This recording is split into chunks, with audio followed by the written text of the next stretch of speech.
Praise the Lord. आप सभी को जय मसीह की, यीशु मसीह के नाम में आप सभी का स्वागत है। शालोम।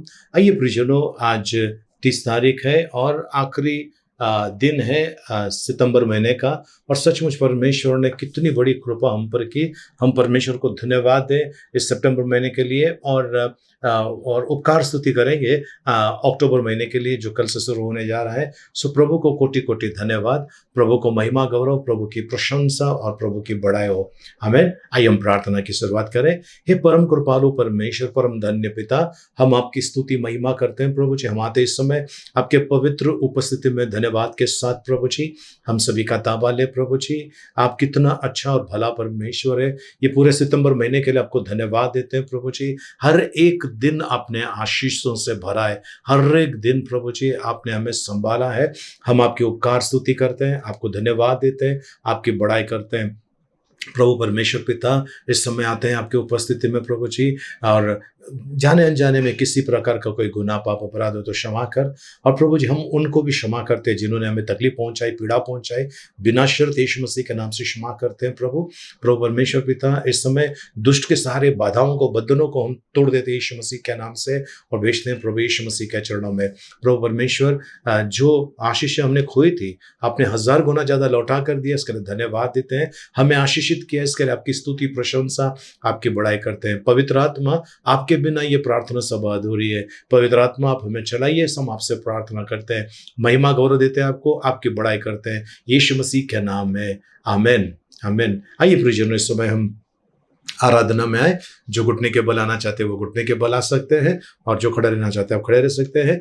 आइए हम इस समय जीवित परमेश्वर की आराधना में अपना समय व्यतीत करें, उनको धन्यवाद दें, उनकी बड़ाई करें, क्योंकि उन्होंने बनाया है कि हम उनकी प्रशंसा करें, उनकी महिमा करें। आइए हम धन्यवाद दें प्रभु को। पवित्र पवित्र पवित्र, राजाओं के राजा, प्रभुओं के प्रभु, हम आपके पवित्र उपस्थिति में समय आते हैं प्रभु जी, धन्यवाद के साथ प्रभु जी। प्रभु जी आपने आज तक हमें संभाला प्रभु, हर खतरों से, हर तकलीफ, हर पीड़ाओं से बचा। आपको धन्यवाद देते हैं, आपकी बड़ाई करते हैं। इस समय प्रभु जी हम आराधना करते हैं आपकी। हे जीवित परमेश्वर, पराक्रमी, अद्भुत काम करने वाला, आपको धन्यवाद। आप पवित्र है, आप सत्य वचनी परमेश्वर है, आपको धन्यवाद प्रभु जी। हम आपकी बड़ाई करते हैं पिता, आपको गौरव देते हैं प्रभु जी, क्योंकि प्रभु जी आप लाज रखने वाला परमेश्वर है। आपने मुर्दों को जिलाया है, आपने चमत्कार किया है, अद्भुत कार्य किया है, इसके लिए हम आपको धन्यवाद देते हैं प्रभु, आपकी बड़ाई करते हैं यीशु मसीह के नाम में। आमीन। यीशु मेरा हाथ ना छोड़ेगा, यीशु मेरा हाथ ना छोड़ेगा, यीशु मेरा हाथ ना छोड़ेगा। बड़ी आंधी आने से, बड़ा तूफान आने से, यीशु मेरा हाथ ना छोड़ेगा।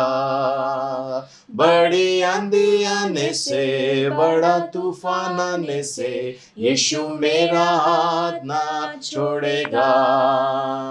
मैं भी उसका हाथ ना छोड़ूंगा, मैं भी उसका हाथ ना छोड़ूंगा, मैं भी उसका हाथ ना छोड़ूंगा। बड़ी आंधी आने से, बड़ा तूफान आने से, मैं भी उसका हाथ ना छोड़ूंगा। बड़ी आंधी आने से, बड़ा तूफान आने से, मैं भी उसका हाथ ना छोड़ूंगा। मेरा दिया जलता रहेगा, मेरा दिया जलता रहेगा, मेरा दिया जलता रहेगा। बड़ी आंधी आने से, बड़ा तूफान आने से, मेरा दिया जलता रहेगा। वो बड़ी आंधी आने से, बड़ा तूफान आने से, मेरा दिया जलता रहेगा। बड़ी आंधी आने से, बड़ा तूफान आने से, मेरा दिया जलता रहेगा। हालेलुया प्रभु जी। प्रभु यीशु आपने हमें अपनाया है प्रभु, उस पाप के दलदल से आपने हमें बाहर निकाला है। अपनाया है, सीने से लगाया है, हम आपको धन्यवाद देते हैं। राजाओं के राजा, प्रभुओं के प्रभु, हम आपको धन्यवाद देते हैं। आप हमारा परमेश्वर है, आप हमारा पिता है प्रभु जी। हम आपके बाहों में आए हैं प्रभु जी। आपने हमें अपनाया है प्रभु जी। आपने हमें अपनी निज प्रजा बनाया है प्रभु जी। याजक गण बनाया है आपने प्रभु जी। राजपदधारी याजकों का समाज आपने बनाया है। हम आपको धन्यवाद देते हैं, आपकी उपकार स्तुति करते हैं प्रभु जी। प्रभु महान राजा, हम आपको धन्यवाद देते हैं प्रभु जी। गौरवी राजा, हम आपके नाम की बड़ाई करते हैं, आपकी प्रशंसा करते हैं प्रभु जी, क्योंकि आप प्यार करने वाला परमेश्वर है। हम आपको धन्यवाद देते हैं। तू है मेरा परमेश्वर पिता, मैं हूँ तेरी संतान। तेरा प्यार मेरे लिए है बड़ा महान। तू है मेरा परमेश्वर पिता, मैं हूँ तेरी संतान। तेरा प्यार मेरे लिए है बड़ा महान। तेरा प्यार मैं चाहूँ हर खुशी से बढ़कर। तेरे घर में मैं रहूं सदा सर्वदा। तेरा प्यार मैं चाहूं हर खुशी से बढ़कर। तेरे घर में मैं रहूं सदा सर्वदा। तू है मेरा परमेश्वर पिता, मैं हूँ तेरी संतान। तेरा प्यार मेरे लिए है बड़ा महान। मेरे लिए तेरी बाहें खुली, दिल प्यार से भरा। गले से मुझको लगा सदा सर्वदा। मेरे लिए तेरी बाहें खुली, दिल प्यार से भरा। गले से मुझको लगा सदा सर्वदा। तू है मेरा परमेश्वर पिता, मैं हूँ तेरी संतान। तेरा प्यार मेरे लिए है बड़ा महान। तू है मेरा परमेश्वर पिता। हालेलुया प्रभु। मैं हूँ तेरी ओरी खांदारा बालियाला राबा शिकोतो रोबो। तेरा ओ धन्यवाद प्रभु जी। मेरे लिए है बड़ा महान। धन्यवाद प्रभु जी, आपके उपकार स्तुति करते हैं प्रभु जी। वो ऊंचाई पर विराजमान परमेश्वर, अपने लोगों पर कृपा करने वाले, हर एक खतरे से बचाने वाले, हर एक संकट समस्या से छुड़ाने वाले, हम आपको धन्यवाद देते हैं प्रभु जी। आप हमारा छुड़ाने वाला परमेश्वर, आप जीवित हैं प्रभु जी, आपको धन्यवाद देते हैं। वो आपकी महिमा, आपकी प्रशंसा करते हैं प्रभु जी। आपने हमारी स्तुति आराधना स्वीकार की, इसके लिए धन्यवाद देते हैं। आगे का समय आपके हाथ में सौंपते हैं। अनुग्रह, सामर्थ और कृपा में चलाइए, यीशु मसीह के मीठे मधुर पवित्र नाम में, आमेन। प्रेज़ द लॉर्ड प्रियजनों, प्रभु को कोटि कोटि धन्यवाद। आइए हम आज परमेश्वर के वचन में चलेंगे। प्रियजनों, मसीह लोगों के साथ में एक बहुत बड़ा तकलीफ वाला काम होता है, और वो है आत्मिक बाधाएं। आत्मिक बाधाएं हैं, रुकावटें आत्मिक, और इस वजह से हम आगे नहीं बढ़ पा रहे हैं। ओके, प्रियजनों, हम चलेंगे गलातियों की पत्री, उसका 5 अध्याय, उसका 7 वचन हम पढ़ेंगे। गलातियों की पत्री 5 अध्याय, उसका 7 वचन। तुम तो भली भांति दौड़ रहे थे, अब किसने तुम्हें रोक दिया कि सत्य को न मानो। प्रभु परमेश्वर इन पढ़े वचनों के द्वारा हमें अनुग्रह से भरपूर करे। आमीन। आइए हम प्रार्थना करें। जीवित दयालु परमेश्वर पिता, हम आपकी स्तुति करते हैं, आपकी प्रशंसा करते हैं सुंदर से वचनों के लिए। इन वचनों के ऊपर मनन करते समय आप हमारे साथ रहिए, हम सीखे समझे और आपके वचन के अनुसार चले, ऐसी कृपा मांगते हैं यीशु मसीह के नाम में। आमीन। आमीन। Praise the Lord. प्रभु को धन्यवाद। फिर से एक बार प्रियजनों वचन को पढ़ेंगे जी। तुम तो भली भांति दौड़ रहे थे, तुम विश्वास में आत्मिक रीति से भली भांति यानी अच्छी तरह से जी भली भांति दौड़ रहे थे, जी अब किसने तुम्हें रोक दिया। अब किसने तुम्हें रोक दिया, यानी प्रियजनों यहाँ पर दौड़ जो चल रहा है उसके बीच में रुकावट है, उसके बीच में रुकावट है ना। सो किसने रोका है जी, कि सत्य को न मानो। कि तुम सत्य को न मानो। प्रियजनों, आज इस संसार के अंदर यदि आप ध्यान से देखेंगे, जो व्यक्ति परमेश्वर के ऊपर, जीवित परमेश्वर के ऊपर विश्वास रखता है और परमेश्वर के मार्ग में चलता है, बहुत सारी बाधाएं आती है, बहुत सारे रुकावटें आते हैं। अब इन लोगों का हम लोगों का, हम सभी का प्रियजनों एक उत्तरदायित्व होता है, एक ड्यूटी होती है हमारी कि मुझे ध्यान रखना है, मुझे इस मार्ग में चलते समय किसी भी प्रकार की बाधाएं क्यों ना है, मैं उसके ऊपर ध्यान नहीं दूंगा, मैं इन बाधाओं को पार करके आगे बढ़ूंगा। क्योंकि ये जो बाधाएं हैं प्रियजनों, ये शैतान की ओर से होता है, इंसान की ओर से होता है और अलग अलग तरीकों से होता है। आपको केवल याद रखना है, ये बाधाएं हैं और मुझे इससे पार करना है, ये बाधाएं हैं और मुझे इससे पार करना है। प्रियजनों, जब एक रेस होता है जिसको हर्डल बोलते हैं, हर्डल रेस, उसमें दौड़ने का है और फिर बीच में ऐसा वो रखा रहता है, उसको कूद कर फिर भागना है, फिर आगे रखा है और वहां पर ऐसा होता है उसकी हाइट बढ़ती है और जिसका ज्यादा हाइट है और जो उसको पार कर देता है उसको इनाम मिलता है। तो कुछ जगह पे से एक ही हाइट के होते हैं, बस आपको दौड़ना है और जंप करना है, दौड़ना है और जंप करना है, तो इसमें जो पहला आता है उसको इनाम मिलता है। ठीक है, तो प्रियजनों, आज परमेश्वर का वचन यही कहता है, बाधाएं आएगी, बस आपको उसको पार करना है, ये समझना है कि ये मुझे परमेश्वर से अलग करना चाहता है। प्रियजनों, सबसे पहली बाधाएं क्या आती है हमारे जीवन में? दौलत।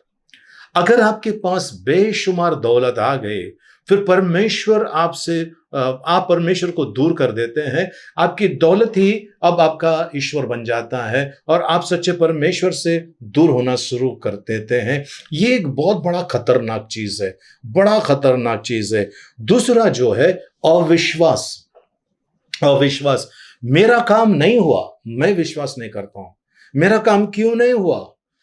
कई लोगों ने लोगों के जीवन में चमत्कार होते हुए देखा है, मेरे क्यों नहीं हुआ। प्रभु यीशु कहता है, अपने अपने सलीब को उठाकर मेरे पीछे हो लो, अपने अपने सलीब को उठाकर मेरे पीछे हो लो। यदि कोई गरीब इंसान कहेगा कि परमेश्वर ने मुझे महल क्यों नहीं दिया, मैं परमेश्वर को नहीं मानता हूं, महल कुछ ही लोगों के पास होते हैं, सबके पास नहीं होते हैं।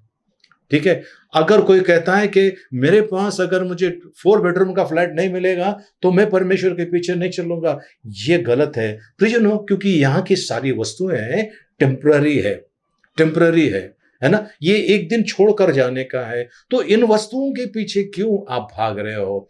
अविश्वास, मेरा काम नहीं हुआ, मैं विश्वास नहीं करता हूं, अविश्वास है ना। दौलत पहला चीज है, दूसरा अविश्वास है, ये भी बड़ा घातक चीज है जो आपको और मुझे परमेश्वर से दूर, एकदम दूर लेके जाता है। तीसरा है संसार का प्यार। प्रभु का वचन कहता है, ना तुम संसार से और ना संसार की वस्तुओं से प्रेम करो, लेकिन संसार का प्यार, मेरा दोस्त क्या कहेगा, मेरे घर वाले क्या कहेंगे, मेरे रिश्तेदार क्या कहेंगे, ये एक बड़ा डर इंसान के अंदर बैठा रहता है। प्रियजनों, मैं आपसे कहना चाहता हूं, यदि आपके पास खाने के लिए कुछ भी नहीं है, यही संसार आपकी मदद के लिए दौड़ेगा नहीं। ये लोग जिससे आप प्यार करते हो, जिसके लिए आप परमेश्वर को छोड़ने के लिए तैयार है, ये वक्त आने पर आपको छोड़ देंगे, आपको त्याग देंगे, आपको पहचानेंगे नहीं। अगर आपने कॉल किया तो आपके मोबाइल को ब्लैक लिस्ट में डाल देंगे ताकि आपका कॉल उन तक ना जाए। ये वो संसार है और उससे आप इतना प्यार करते हो। प्रियजनों, चौथा चीज है पाप। चौथा चीज है पाप। पाप आपको परमेश्वर से दूर खींच के लेके जाता है, परमेश्वर से दूर लेके जाता है। पाप जो है ना, पाप जो है, परमेश्वर जिस चीज से घृणा करता है, अगर आपने वो कर दिया, आप परमेश्वर से दूर जाना शुरू हो जाता है। आगे है बीमारी। पहला हमने देखा दौलत, दूसरा अविश्वास, तीसरा संसार का प्रेम, चौथा हमने देखा पाप, पांचवा है बीमारी है। प्रियजनों, मैं बीमारी के बारे में आपको ज्यादा तो नहीं कहूंगा, लेकिन बीमारी के बारे में ये कहना चाहता हूं। लाजरस और अमीर आदमी, लाजरस के बदन पे फोड़े थे, उसने कभी शिकायत नहीं की कि प्रभु मैं तो आपका भक्त हूं, तो मुझे ये बीमारी क्यों है। वो सारा जो निकलता था मिट्टी का टुकड़े से, वो निकाल कर उसको टूटा हुआ बर्तन से वो सब अपने जख्मों को वो साफ करता था। इतना सब था, उसकी उसकी हालत खराब थी। कुत्ते आकर उसको आकर चाटते थे, इतना भयानक। पर उसने कभी भी ये नहीं कहा कि प्रभु मुझे बीमारी क्यों दी है, मुझे बीमारी क्यों दी है। उसने परमेश्वर का गौरव महिमा किया, ठीक है। और उसका प्रतिफल देखिए क्या मिला। वो जब एक्सपायर हो गए, वो जब इस दुनिया से गए, स्वर्गदूत आए उसको ले जाने के लिए। आमेन, हालेलुया। स्वर्गदूत आए लेके जाने के लिए। प्रियजन, एक व्यक्ति है, उसका मुझे इस समय नाम याद नहीं आ रहा है। वो एक बड़ा स्पोर्ट्स पर्सन था वो, और उसको कुछ ब्लड उसका ट्रांसफ्यूशन करते समय उसका HIV का ब्लड उसके बॉडी में आ गया और उसको HIV बीमारी आ गए। उनका कुछ एक्सीडेंट कुछ हुआ था तो उनको खून चढ़ाना पड़ा। खून चढ़ाते समय ऐसा थोड़ा सा इन्फेक्टेड खून उसके बॉडी में आ गया, जिसकी वजह से उसको HIV हो गए। HIV होने के बाद एक व्यक्ति जाकर कहता है कि भाई आपको ये बीमारी परमेश्वर ने क्यों दी, ये बीमारी परमेश्वर ने आपको क्यों दी। तब उसने बताया, मैं जब लाख लोगों में से जब इस गेम खेलने के लिए ट्रेनिंग के लिए चुने गए थे, उनमें से उन्होंने 25,000 को चुना और 25,000 में मेरा नंबर था। तब मैंने परमेश्वर से ने कहा कि परमेश्वर मुझे क्यों चुना। उस 25,000 के अंदर बाद में 50 लोग चुने गए, उसमें भी मैंने ये नहीं बोला कि प्रभु तूने मुझे क्यों चुना। उस 25 में से भी 10 लोग थे और 10 में भी मेरा नंबर था, तभी भी मैंने नहीं कहा कि प्रभु तूने मुझे क्यों चुना। और बाद में जब मैं वो गेम खेलने गया, मुझे बड़ा कप मिला, तभी भी मैंने परमेश्वर से नहीं कहा कि प्रभु तूने मुझे ये क्यों दिया। तो आज मैं क्यों कहूं परमेश्वर से, मेरा परमेश्वर भला है और मेरे परमेश्वर की उपस्थिति में आनंद की भरपूरी है, ऐसा कह के उसके मुंह को बंद कर दिया। प्रियजनों, अगर कोई बीमारी है तो ठीक है ना, कोई चिंता मत कीजिए, आप चिंता मत कीजिए। बीमारी निकालने की ताकत आप ही के अंदर है, चंगाई की ताकत आप ही के अंदर, आपके और मेरे अंदर परमेश्वर ने दिया है। ये ताकत है हमारे अंदर, हम वचन बोलकर उसको निकाल सकते हैं। जैसा अगर कोई कांटा चुभा हुआ है, हम एक सुई लेकर उसको निकाल देते हैं बाहर, वैसे ही आपके और मेरी बीमारी को परमेश्वर का वचन बोलकर, परमेश्वर का वचन पर विश्वास रखकर बोलकर, ये बीमारी आप अपने अंदर से निकाल सकते हैं, ये तकलीफें आप अपने अंदर से निकाल सकते हैं। आप खुद को चंगा कर सकते यीशु मसीह के नाम में। आप खुद को चंगा कर सकते यीशु मसीह के नाम में। उनकी आराधना आत्मा में और सच्चाई में करके, उनके वचनों के पर विश्वास रखकर, उनके पीछे चलकर आप इससे आगे बढ़ सकते, इसमें से आप निकल सकते हैं। ओके, पहला हमने देखा दौलत, दूसरा हमने देखा अविश्वास, तीसरा देखा संसार का प्रेम, चौथा हमने देखा पाप, पांचवा हमने देखा बीमारी, छठी चीज है और वो है दुष्ट आत्मा जो है, शैतान जो है, वो जो परीक्षाएं लेकर आता है हमारे जीवन में, यीशु मसीह के सामने भी लेकर आया है। तो फिर आप और मैं क्या चीज है प्रियजनों, तो ये भी परीक्षा लेकर आ जाता है, हमसे बातें करता है, हमारे मनों के अंदर वो विचार डालता है, कहाँ है परमेश्वर, अरे इसमें मैं क्या करूं, इसमें मैं फंस गया हूं। ये सारी आप आपको और मुझे परमेश्वर से दूर लेके जाने की शैतान की तैयारी है। इसके लिए आपका और मेरा हथियार है प्रियजनों, आपका और मेरा हथियार है, नंबर 1 हथियार है विश्वास करना बहुत जरूरी है। मत्ती रचित सुसमाचार 17 अध्याय 20 और 21 वचन। मत्ती रचित सुसमाचार 17 अध्याय 20 और 21 वचन। जी। उसने उनसे कहा, अपने विश्वास की घटी के कारण, क्योंकि मैं तुमसे विश्वास की घटी के कारण यह हुआ है। जी आगे। क्योंकि मैं तुमसे सच सच कहता हूँ, यदि तुम्हारा विश्वास राई के दाने के बराबर भी हो तो इस पहाड़ से कह सकोगे कि यहाँ से सरक कर वहां चला जा, तो वो वहां चला जाएगा। तो वहां चला जाएगा मतलब आपके अंदर विश्वास होना चाहिए, आपके अंदर विश्वास होना चाहिए। प्रियजनों याद रखिए, कई लोग मंदिरों में जाते हैं आराधना करने के लिए, ठीक है ना, मस्जिद में जाते हैं, चर्च में जाते हैं आराधना करने के लिए, पर वहां पर उनका विश्वास है यहाँ से यहाँ पर जाने के बाद मेरी प्रार्थना सुनी जाएगी, मेरी दुआ कबूल होगी, मेरा प्रेयर का आंसर मिलने वाला है, ये विश्वास रखकर लोग जाते हैं। लेकिन मैं कहता हूं हम लोगों को परमेश्वर ने मंदिर बना दिया है और परमेश्वर का आत्मा हमारे अंदर निवास होता है।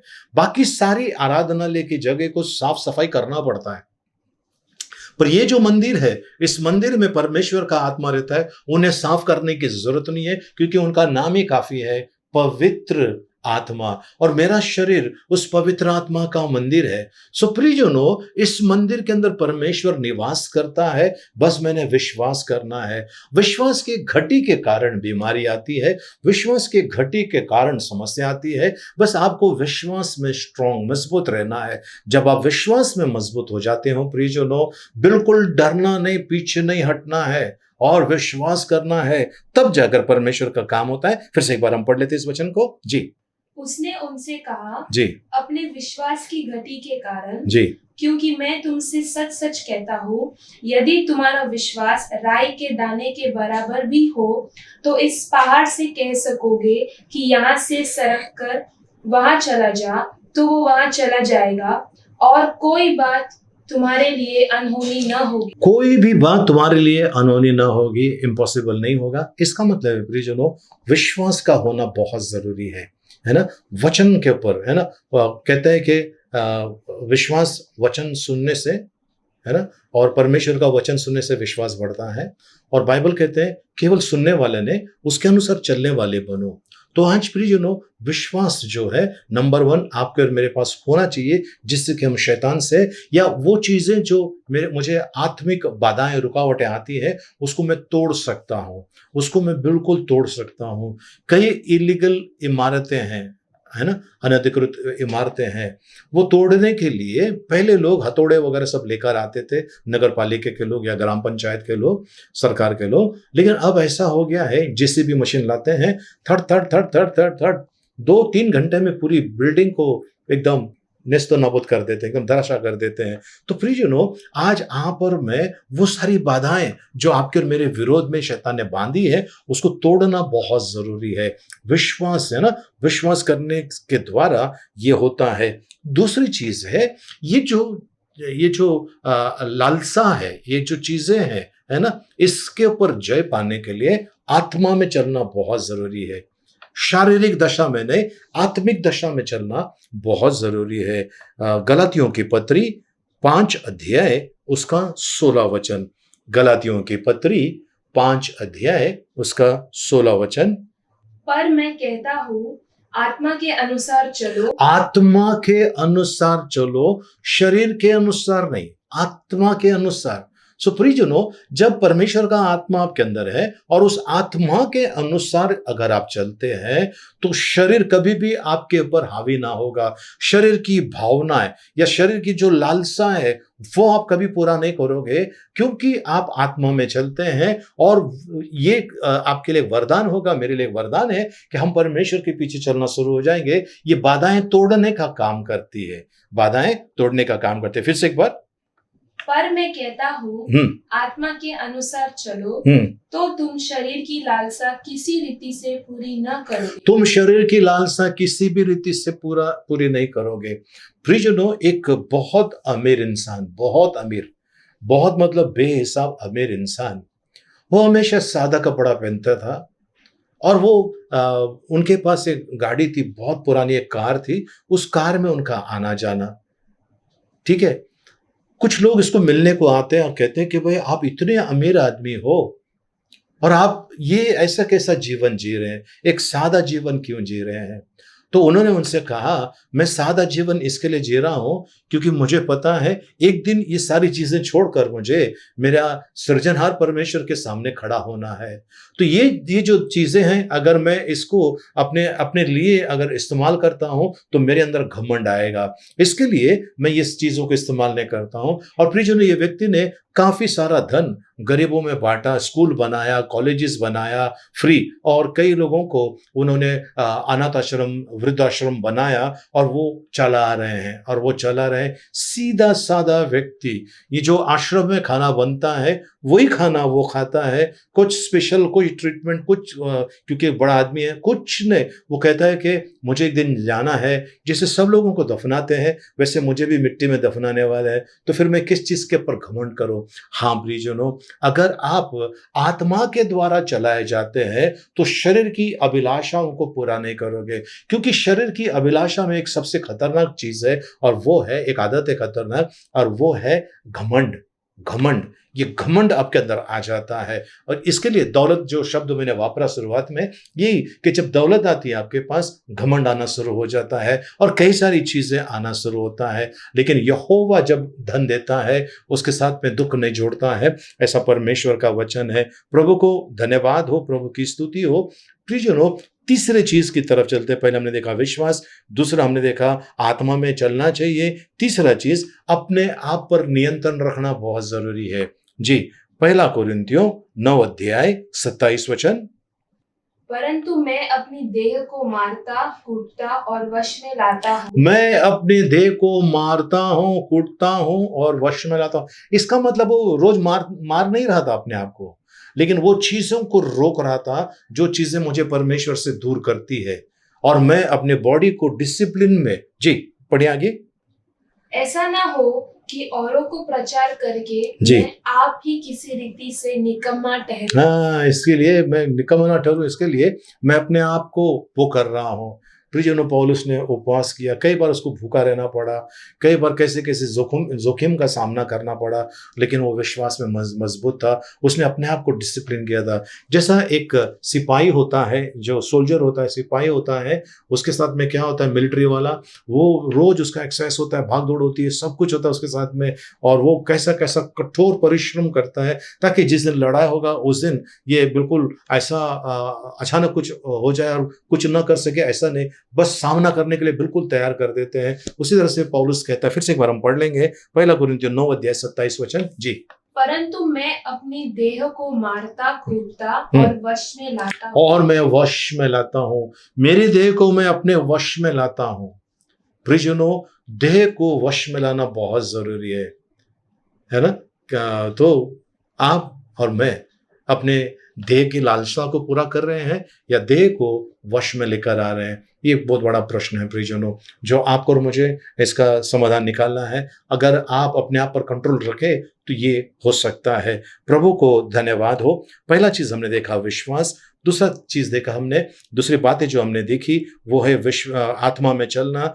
तीसरी बात हमने देखी अपने आप के ऊपर कंट्रोल, सेल्फ कंट्रोल, अपने आप के ऊपर नियंत्रण रखना। ओके, चौथी बात बताकर हम खत्म कर देते हैं, और चौथी बात है इफिसियों की पत्री 6 अध्याय उसका 11 से लेकर 18 वचन है, पर हम पूरा वचन नहीं पढ़ने वाले हैं। इसमें ऐसा लिखा है, तुम परमेश्वर के सारे हथियार ओढ़ लो, सारे हथियार ओढ़ लो।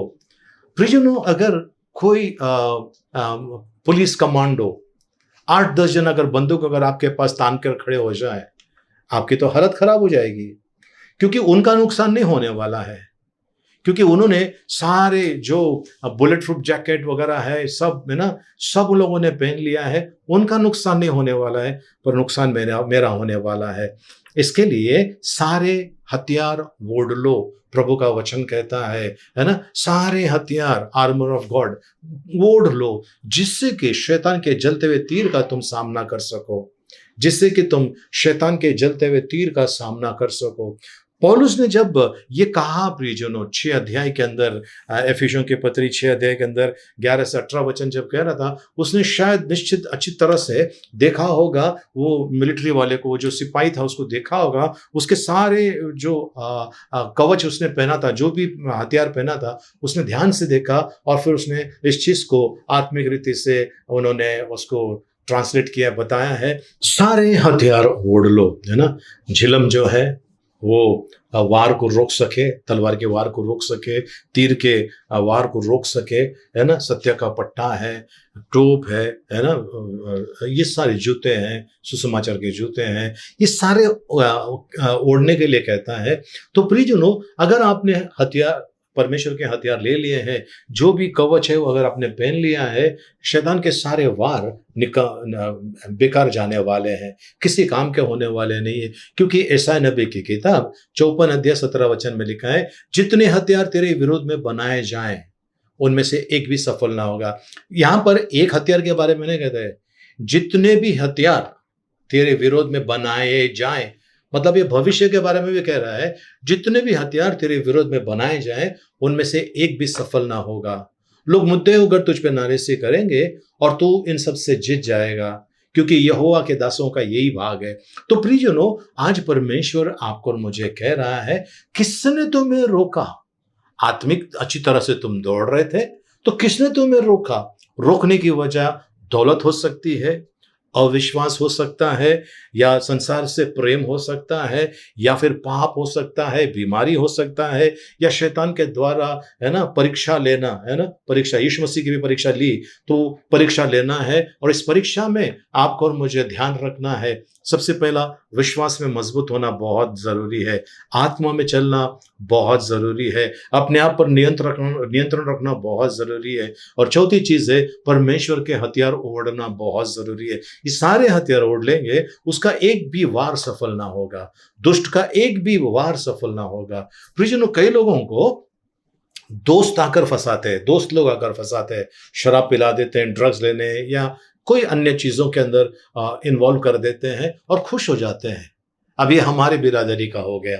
नहीं प्रियजनों, ऐसा नहीं, हम परमेश्वर के लोग हैं, हमारा शरीर पवित्र आत्मा का मंदिर है, और एक बार हमने उस चीज को चख लिया है, परमेश्वर के राज्य को, उसकी बातों को, तो हम अगर अभी मुड़ जाते हैं तो फिर परमेश्वर हमसे खुश नहीं होंगे, परमेश्वर हमसे खुश नहीं होंगे। अगर हम परमेश्वर से दूर जा रहे हैं तो प्रियजनों, कई ऐसे लोग हैं जो बड़े बड़े मुसीबत में हैं, मुस्कुराते कहते हैं, परमेश्वर के दया से मैं जीवित हूँ, मैं परमेश्वर को धन्यवाद देता हूँ। उनको देख लीजिए आप, उनका जीवन में इतना गम होने के बावजूद भी वे परमेश्वर की महिमा करते हैं और उनका जीवन धन्य है। यदि आपको डॉक्टर ने कहा है आपके पास कम समय है, बस आप मरने वाले हैं, या अगर आपको जज ने कहा है मैं तो आपको कड़क शिक्षा देने वाला हूं, या फिर कोई दुनिया का कोई व्यक्ति है जो आपको कहता है कि मैं तुझे मार डालूंगा, मैं तुझे तबाह करने वाला हूं, चिंता मत कीजिए, न्याय करने वाला परमेश्वर है। और परमेश्वर का न्याय बड़ा अद्भुत होता है प्रियजनों, समझ के बाहर का परमेश्वर काम करता है। जो लोग मिटाना चाहते हैं उनके खानदान के खानदान मिट गए, लेकिन जिनको परमेश्वर बचाना चाहता है उनका खानदान सब आबाद है, सब जिंदा है, सुरक्षित है। आमीन, हालेलुया। परमेश्वर को धन्यवाद हो, परमेश्वर की स्तुति हो। प्रियजनों, फिर एक बार आखिरी बार उस वचन को पढ़ लेते हैं, गलातियों की पत्री 5 अध्याय 7 वचन। जी, गलातियों की पत्री 5 अध्याय 7 वचन। तुम तो भली भांति दौड़ रहे थे, तुम अच्छी तरह से भली भांति दौड़ रहे थे, अब किसने तुम्हें रोक दिया? अब किसने तुम्हें रोक दिया है? ना तो संसार से और ना संसार की वस्तुओं से प्रेम करो। प्रियजनों, सब मिटने वाला है, सब खत्म होने वाला है। जो भी इस दुनिया से गया है, यहां से कुछ भी लेकर नहीं गया है, या तो आग ने खाक कर दिया है या मिट्टी ने राख कर दिया है, मिट्टी ने मिट्टी बना दिया है। सो प्रियजनों, याद रखिए, कुछ भी लेके नहीं जाना है, बस आपका काम आपका पीछा करने वाला है। इसके लिए सावधान हो जाइए। परमेश्वर आज आपको और मुझे बुला रहा है ना, फिर से उस दौड़ को दौड़ने के लिए। जय हमारा है, परमेश्वर ने विजय हमें दिया है। आमीन। आइए हम प्रार्थना करें। पिता परमेश्वर, धन्यवाद देते हैं, आपके नाम की स्तुति, महिमा, प्रशंसा, आपकी बड़ाई करते हैं प्रभु जी। प्रभु, इस समय प्रभु जी जो लोग बिल्कुल टेंशन में है, जॉब नहीं है, समस्या है, तकलीफ है, शादी नहीं हो रहा है, बच्चा नहीं हो रहा है, या फिर घर नहीं मिल रहा है, या फिर बिल इतने बढ़ गए हैं, लोन बढ़ गया है, कहाँ से करेंगे, ये निराशा उनके जीवन में यदि आई है, आज उनको यीशु मसीह के नाम से छुटकारा। प्रभु जी, जो लोग बीमारी में है, तकलीफ में है, परेशानी में है, उनको आज यीशु मसीह के नाम में छुटकारा प्रभु जी। आज अद्भुत चमत्कार इनके जीवन में हम मांगते हैं प्रभु जी। धन्यवाद देते हैं प्रभु जी, आपका गौरव महिमा, आपकी स्तुति प्रशंसा करते हैं प्रभु जी। इस समय प्रभु जी जो लोग प्रभु जी मौत के कागार पर है, आखिरी क्षण में है प्रभु जी, उनके लिए प्रभु जी मैं प्रार्थना करता हूं, उन पर दया कीजिए प्रभु जी, उन्हें एक मौका दीजिए प्रभु जी, क्योंकि आप दूसरा मौका देने वाला परमेश्वर है। एक मौका और दीजिए प्रभु जी कि वो पश्चाताप करके आए और उनके जीवन में अद्भुत काम, आपका अद्भुत नजारा उनके जीवन में हुए, हम प्रार्थना करते हैं, धन्यवाद देते हैं यीशु मसीह के नाम में, आमीन। मैं विश्वास करता हूं आपके लिए जो अब मैंने प्रार्थना की, अद्भुत काम परमेश्वर आपके जीवन में करना शुरू कर दिया है और आप उसका रिजल्ट देखने वाले हो। सो प्रभु का अनुग्रह आप पर बने रहे, आमीन। आइए हम प्रार्थना करें। भजन संहिता 23 एक साथ में बोलेंगे। यहोवा मेरा चरवाहा है, मुझे कुछ घटी ना होगी। वह मुझे हरी हरी चराइयों में बैठाता है, वह मुझे सुखदायक जल के झरने के पास ले चलता है। वह मेरे जी में जी ले आता है। धर्म के मार्गों में वो अपने नाम के निमित्त मेरी अगुवाई करता है। चाहे मैं घोर अंधकार से भरी हुई तराई में होकर चलूं तो भी हानि से न डरूंगा, क्योंकि तू मेरे साथ रहता है। तेरे सोंठे और तेरे लाठी से मुझे शांति मिलती है। तू मेरे सताने वालों के सामने मेरे लिए मेज बिछाता है।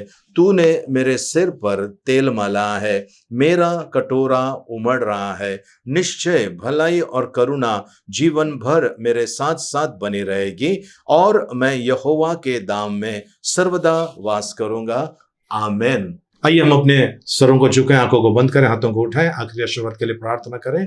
अब पिता परमेश्वर का प्रेम, प्रभु यीशु मसीह का अनुग्रह और पवित्र आत्मा की सहभागिता अब से लेकर सदा तक हम सबके साथ में बने रहे, आमीन, आमीन। Praise the Lord. प्रिय लोग, इस सप्ताह में जो जिनका जन्मदिन है, और कल शुक्रवार 1 तारीख है, 1 अक्टूबर, 1 तारीख को सुधा गुप्ता, इस बहन का जन्मदिन है, सुधा गुप्ता, सुधा संतोष गुप्ता। सो आपको ढेर सारी शुभकामनाएं हैं और प्रभु का अनुग्रह आप पर बना रहे।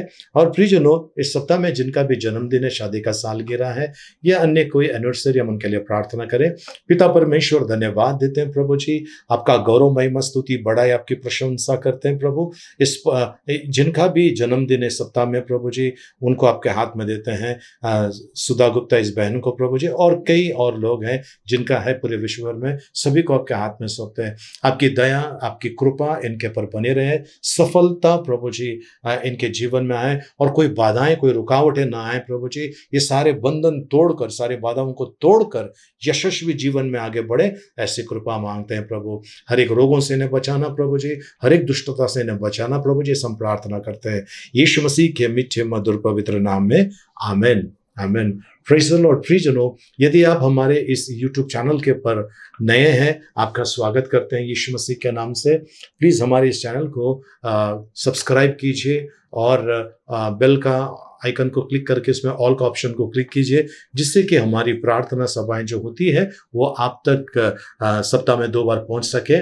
और प्लीज़ हमारी इस वीडियो को लाइक करने और शेयर करने भूलना नहीं। आप जो हमसे जुड़े हुए हैं, आपके लिए बहुत बहुत शुक्रिया। प्रभु का आशीष आपके ऊपर बना रहे, हमारे साथ रहना और हमारी मदद जो आप लोग कर रहे हैं इस वीडियो को आगे बढ़ाने में, आपका बहुत बहुत धन्यवाद। और अनुग्रह में बने रहे, और ये जो आशीष जो आपको और मुझे मिलने वाली है, इस आशीष में हम बने रहेंगे, हमारा परिवार और आशीषित हो जाएगा। आमीन। आप मुझे अगर देखना चाहते हैं तो आप मुझे शुभ संदेश जो टीवी का प्रोग्राम आता है, शुभ संदेश जो चैनल है, उस चैनल के ऊपर आप मुझे देख सकते हैं। स्वर्ग सुमन एक प्रोग्राम आता है सोमवार के दिन सुबह 8 बजे, हर सोमवार को सुबह 8 बजे आता है। इस प्रोग्राम में जो क्रिश्चियन मीडिया सेंटर के द्वारा संचालित किया जाता है, उसमें मैं हूं और मेरे साथ में कई और प्रभु के दास लोग हैं। आप हमको इस प्रोग्राम में ट्यून इन करके आप हमारे परमेश्वर के वचन को सुनेंगे। हम वहां पर आपके लिए भी प्रार्थना करते हैं और अपने दोस्तों से भी कहिए कि वो प्रोग्राम देखने के लिए स्वर्ग सुमन सोमवार के दिन सुबह 8 बजे शुभ संदेश चैनल के ऊपर।